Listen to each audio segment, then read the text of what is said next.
নামাজ পড়াকে নেকির কাজ মনে করলেও রাস্তা দিয়ে একটা মেয়ে হেঁটে যাচ্ছে, কার মেয়ে, বয়স কত, বিয়ের লাগ হয়েছে, বিয়ে দেয় না কা, হাঁটে এমনি কা, স্বাস্থ্য বেড়ে গেছে কা, চিকন কা, এগুলো আমরা মাইপে ফেলি। সো এটাকে আমরা অন্যায় মনে করি না। আমরা ভাবির সাথে রাত্রি যাপন করা অপরাধ মনে করলো, ভাবির সাথে পাশাপাশি মোড়ায় বসে, চেয়ারে বসে, টেবিলে বসে, টুলে বসে, কিচেনে গিয়ে রান্না বান্নায় হাত বাটানো, গল্প করাকে অন্যায় মনে করি না। আমরা ভাবির সাথে রাত্রি যাপনকে অন্যায় মনে করলেও পরীক্ষায় পাশ করে এসে ভাবিকে আমজা করে ধরে ভাবি পাশ করছি বলাকে অন্যায় মনে করি না। বুঝাইতে পারিনি? আমরা এগুলো অন্যায় মনে করি না এখন আর। সব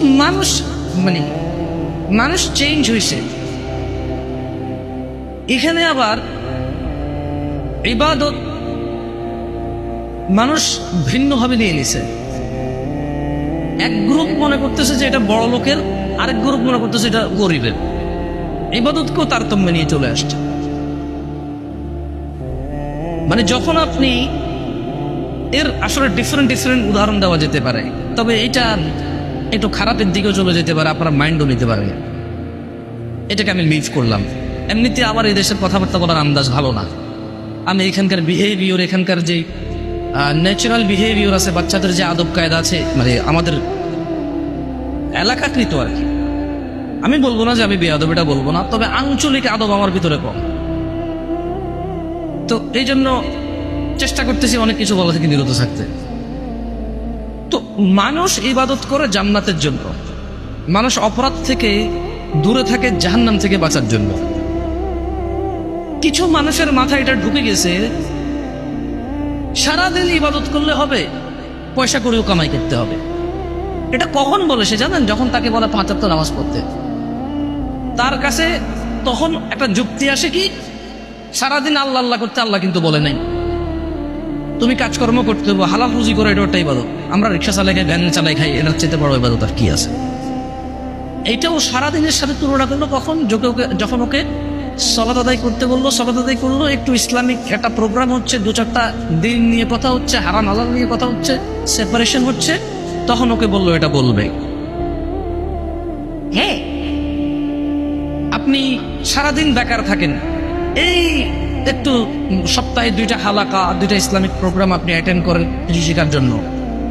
আপনি বন্ধু বান্ধবের সাথে যান, ক্রিকেট খেলেন, ফুটবল খেলেন, আপনি গেমস খেলেন, আপনি আড্ডা দেন, আপনি প্রেম করেন, আপনি বেড়াইতে যান, সব উদাহরণ আসবে না। আপনার মা আপনাকে উদাহরণ দেবে, কাম কাজ তো নয়, খালি ওই আল্লাহ বিল্লাহ করলে চলবে না, তোমার ঘরে খানা আসবে। আল্লাহ খালি আল্লাহর ইবাদত নিয়ে পড়ে থাকতে বলে নাই, কাম কাজও করতে বলছে। ওই পোলা কিন্তু সারাদিন ইবাদত করে না, কিন্তু সপ্তাহে 2টা প্রোগ্রাম অনলি অ্যাটেন্ড করে। তো ওর মায়ের কাছে মনে হচ্ছে, ওর বাপের কাছে মনে হচ্ছে ও সারাদিন আল্লাহ আল্লাহ করে, কোনো কাজ করে না, আর আল্লাহ আল্লাহ না করার কারণে সে কাজ করে না। এভাবে মানুষের মাথা এখন চেঞ্জ হচ্ছে।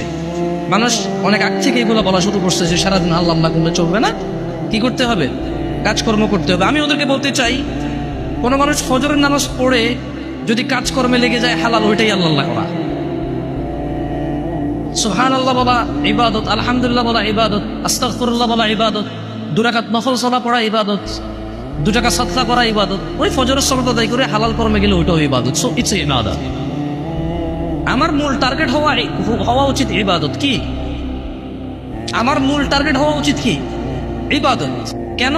ইবাদত করলে আমার নেকির পাল্লা ভারী হবে, আল্লাহর সাথে আমার সম্পর্ক গাঢ় হবে, আল্লাহর সাথে আমি ক্লোজ হব, অপরাধ প্রবণতা কমে আসবে আমার। সো আমার উচিত হচ্ছে টার্গেট নেওয়া, ইবাদত করা। এবং যখন যে অবস্থায় আছি সেই অবস্থায় যে অ্যাভেলেবেল ইবাদত আছে সেটাকে করা, যেটা আমার জন্য বেটার সেটা করা। যে এগুলো কথা বলছিলাম কেন, মানুষ আসলে তার ইবাদত দিয়েও যে জান্নাতে যাবে, আর তার অপরাধ এড়িয়ে চলা থেকেও যে মানুষ জাহান্নাম থেকে মুক্তি পাবে তা নয়। মানুষকে আল্লাহ ক্ষমা করলেই মানুষ জান্নাত পাবে, মানুষকে আল্লাহ দয়া করলেই মানুষ জান্নাত পাবে।